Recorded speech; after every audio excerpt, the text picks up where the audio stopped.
Hi, and welcome to another video from aplanetruth.info. Today I want to get some information out about the top Vatican astronomer, Jesuit astronomer, a guy named Guy J. Consolmagno. It's the Jesuits who run the astronomy. It's the Jesuits who tell us the story of their cosmology about Earth and also control the Big Bang Theory. It all comes out of the Vatican. In fact, very few are aware that the Vatican is the largest and longest owner of patents for telescopes and observatories. In 1600, as we'll get into a little while later, the Vatican established the first observatories in the United States. In 1540s, right after they founded the Loyola St. Ignatius Society of Jesus, they went into India and Chinese to teach astronomy. But what I want to focus on today is Father Consolmagno and his bio. I mean, this guy is a rocket scientist, if you want to call it, degrees in MIT, University of Arizona, doctorate, Harvard University, taught there, MIT, joined the Peace Corps. He entered the Society of Jesus, took vows in 1991. And also that an asteroid was even named after the guy. The International Atomic Union named it as Little Guy. He's a popular speaker as well, a writer of popular science, because it's all fiction, folks. He's been a guest in honor at several science fiction conventions. And he also has an honorary doctorate from Georgetown University, the head of the Jesuits. So you can see this guy is fully infiltrated into the Jesuits and the Jesuit story. He's also known as the Pope's astronomer and was named by Pope Francis to be the director of the Vatican Observatory in 2015. So let's hear what he had to say in 2008 in this very telling story about how they're coming out with the Flat Earth story, and we'll get into that a little more after we hear him talk. A couple of years ago, I was asked to do a Bible study group. I'm thinking Catholics don't do Bible studies, you know. And to do a Bible study group in Houston. I'm going, Catholics definitely don't do Bible studies in Texas. To do a Bible study group in Houston with a bunch of astronauts. Astronauts, oh, I could do that, yeah. So I wound up at a dinner evening of about 12 couples, all of them astronauts and spouses. One of the guys, half of them were Catholic as it turns out, so much for Catholics not doing Bible studies. One of the guys came up to me and said, you know, I just want to let you know, I believe in the absolute truth that creation was made in the 6 days just as described in the book of Genesis. And that's my religion. I just want to let you know that ahead of time. And I'm thinking, you know, have you actually read Genesis? Where it says the world is flat and it's covered with a dome and there's water above and below the dome. You know, where does the shuttle go? How come you don't get wet? But then he told me a little bit more. He said, you know, before he was an astronaut, he was a test pilot. Test pilots, you don't want to have the habit of creatively reinterpreting their written instructions. Just another owner's manual. Because that's the way they view the world. Whereas in the ancient world, you know, what are the oldest books we have? The Iliad, the Odyssey, they're poems. They're books of poetry. And the world was interpreted in terms of metaphor and simile. And of course, the crazy thing is, science itself is metaphor and simile. Newton's equation for the fall of a rock due to the laws of gravity is a poem. It says the path of this falling rock is like the solution to this equation. It's not that they're the same thing. In solution to this equation. It's not that they're the same thing. You know, the sad thing of that statement about evolution being proved, evolution is not going to be proved. Nothing in science is ever proved. Nothing in science is ever proved. Science describes, it doesn't prove. I've got two really thick books on my shelf back in Castor Gandolfo. One of them is a Bible, and the other is a book by Misner, Thorne, and Wheeler called Gravitation. And this is, you know, about that thick, and it's all about Einstein's general theory of relativity. The Bible's 3,000 years old. The Gravitation book is 25 years old. The Gravitation book is out of date. It's obsolete. The Gravitation book is out of date. It's obsolete. Science books go obsolete. They're supposed to. You know, 1,000 years from now, our science, our understanding of evolution, our understanding of the solar system, our understanding of the Big Bang is going to be completely different than what it is now. I hope.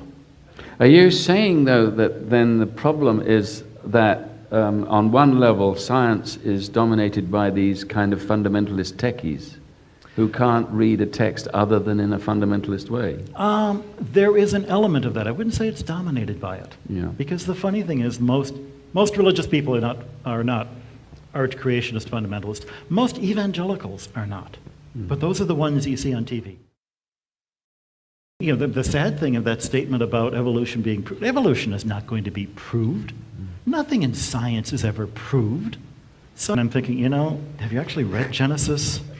Where it says the world is flat and it's covered with a dome and there's water above and below the dome, you know. Where does the shuttle go? How come you don't get wet? So there you have the top Vatican official right next to the Pope advising him about astronomy, telling everyone that to interpret the Bible and just what it says the earth is flat. Now here we have over 35 lunar craters that are named after Jesuit astronomers. These guys have been rolling and telling the story of our cosmology about a heliocentric Earth for 500 years, portraying themselves as the bad guys who were proven wrong by science. Where here we have their top scientists that went to MIT, that went to Harvard, you know, all the degrees and everything, the top spokesmen going to sci-fi fiction comedy con events. You know, here's a guy saying seriously that, you know, we got to take the Earth as being flat, and that the genesis of our evolution is going to show that gravity is debunked. He hopes. This is what the man says. But here you can see that the Lucifer Project is a satanic telescope taking over Indian, Native American burial grounds for their purposes. And then look at the history, folks. Look at the history of all the astronomers since the 1540s that have gone all around the world, the Jesuits, who have preached their version of the heliocentric theory. This is how it all got started. I'll put this in the show notes, but just look at from the 1650s all the way through to the 1900s into the 20th century with Einstein. These guys were all influential around the world, the Jesuits, with telling the story of the heliocentric story, which allegedly that Galileo and Copernicus had completely debunked. Does that make a sense to anyone of why the Vatican and the Roman Catholic Church and the Jesuits would be promoting and observing the stars in the heavens when the Bible is their book that they go by? Well, there was a reason for doing all this that we'll get into in a minute. So this was taken from a Christian site, World's Last Chance, talking about Copernicus and how he was in bed with the Pope. He dedicated his book to Pope Paul III. He was a Third Order of St. Dominic. He wished to pursue astrology and astronomy. There was a vacant seat on the Ermland, and makes it probable, at least later in life, that he'd enter the priesthood. And then between 1539 and 1541, a 66, there's the number page letter, were published and distributed. But opposition was first raised against the Copernican system by Protestant theologians for biblical reasons. Why would Roman Catholic leaders persistently pressure Copernicus to publicize his theories of a heliocentric universe, theories for which they condemned Galileo less than 100 years later? It doesn't make any sense. They published it on his deathbed. He would not publish it during his lifetime. Here the article states, "It cannot be overstated that the Catholic Church was the force behind Copernicus, persistently urging the reluctant cleric to spread abroad his heliocentric theories that contradicted Scripture. The newly formed Jesuits were the perfect instruments to effect a clandestine operation, changing public perception of the authority of the Scripture, the earth, and the Creator. The difference between the Jesuits and all other Catholic orders was the Jesuits deliberately invited demonic spirits into their followers." And he goes on, "The Jesuits have always been enemies of the Bible, since the Catholic Church ranks papal decree and tradition above the Scriptures anyway. Decreasing confidence in the Scripture increases confidence in pastors, priests, and the Pope as authorities that we know more than the common man can. We are the authority, believe us, don't read the Bible." That was the whole counter-reformation, the Protestants against the church, when the church says, you have to follow me, I'm the vicar, the closest to God, don't listen to the Bible, listen to me, the Pope. And it's been that way ever since.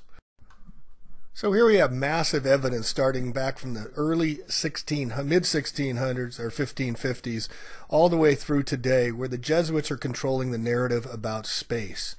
And also it goes back to Newton. I didn't cover him, but Newton's third edition of his basic book on the theory of gravity was published by the Jesuits and was very well used. Again, folks, the Catholics and the Jesuits have controlled the mindset of our minds about what the TheoCosmology is of the world. They also control the Big Bang Theory. They've controlled it all. And they've used stories about some brilliant man named Einstein who came up with all this when it's absolutely fraudulent. This guy was a complete fraud. He plagiarized others' works. He's been condemned by others in his fields. German and Austrian scientists condemned his work when it came out. It's been condemned by brilliant Nikola Tesla as well. The guy has been proven to be an out-and-out fraud, yet all you hear today is how great and how smart Einstein is because people just don't want to wake up and don't want to learn very inconvenient truths about how the world really works. So now I want to turn the attention around to the Flat Earth community, and I want to see how many in our Flat Earth community that's been active for now a couple, 3 years have been covering the Jesuits. Rob Skiba, the Christian? No. Mark Sargent? No. Celebrate Truth, Robbie Davidson? No. Jeranism, Globebusters? No. Eric DeBay? Hell no. It's all about the Jews and the Freemasons. Patricia Steers? Of course not. Russian vids? Forget about it. No one can touch the Jesuits because they're all controlled opposition, folks. The Flat Earth Conference going on in November, it's all the Christians putting them on, but did they talk about Jesuits at all? Did they talk about how their Christian faith has been betrayed by the scheming Jesuits? No, you don't hear any of that at all. So here's the next hand I think is going to be played by the Jesuits in the ongoing conquer and divide strategy when they brought out the Flat Earth with Eric E.D. DeBay. I think they're coming out with this guy named Robert Sungenis. Get it? Sungenis? Sungenis, because they're Apollo sun-worshipping gods. There's a books. These books came out starting in, I believe, 2013, 2014, and it's all talking about geocentrism. It's not talking about a flat Earth or an infinite plane as a newly created meme as by the Infinite Plane Society and all the baloney going on with Math Powerland and the using his name and billboards. No, this is books coming out, scholarly, somewhat scholarly books. I have them, and they're not that well scholared or written well. But it is about making the case that the Catholic Church is going to come out and claim that they were right all along, that the geocentrism is about what it's really at. And this book by Mr. Sungenis, or these many books, he's got several of them, is indications that they're going to be playing this geocentrism, proving Galileo was wrong and the Church was right. That's one of the books they have out already. So is this priming the pump? Is this getting us ready for the next meme? And we're going to argue now with all the flat Earth apologists out there that I just listed. Are they going to start arguing back and forth now? That seems to be the case, folks. But please make up your own mind. Do your own homework. Do your own research. This stuff has been going on for a very long time. The cat's out of the bag, and it can no longer be put back. And it's time for us all to get out and start speaking our truth. Talk to you soon. Plain Truth. Catch you in the next video. Thanks for listening.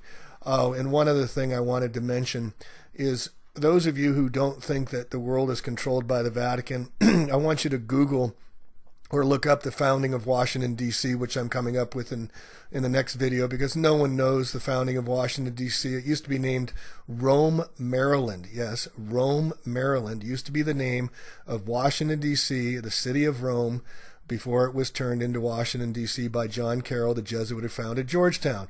The Potomac was also called the Tiber.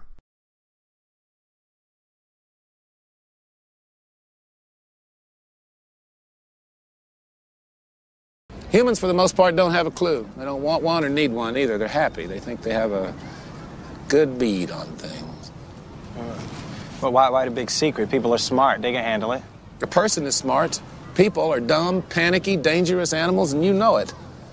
1,500 years ago, everybody knew the Earth was the center of the universe. 500 years ago, everybody knew the Earth was flat. And 15 minutes ago, you knew that people were alone on this planet.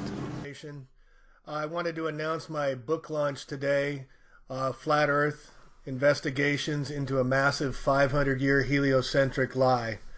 It's 180 pages. I'm offering the book in both black and white and in color. I'm covering many topics, including the 5,000-year history of flat Earth TheoCosmology, also covering what the heliocentric theory is and why it doesn't make any sense upon even the most curious of examinations. I'm also include a lot of quotes from the Bible, from the Quran, about flat Earth cosmology, also including the ancients' cosmology by the Cherokees, the Mayans, the Toltecs, the Asians, the Far Easterns, the Vedics, the Tibetans, the Norwegians, all had flat Earth cosmology that we were never educated about in school, and I find that also very curious, but you can learn in this book. I also cover many of the different subjects that we've talked about in flat Earth over the past few years. Onward, Flat Earth Nation, they must have been founding members of the Flat Earth Society. They would not have believed that the world was round. They must have been founding members of the Flat Earth Society. They must have been founding members of the Flat Earth Society. They would not have believed that the world was round. They would not have believed that the world was round. If I say that the world is round and someone else says it's flat, that's worth reporting. Or half to one of each side. And if someone says the Earth is round and someone says the Earth is flat, at some point you're going to make a judgment. The Earth is flat, people, is just flat out wrong. Hey, is it worth it? Oh yeah, it's worth it. If you're strong enough.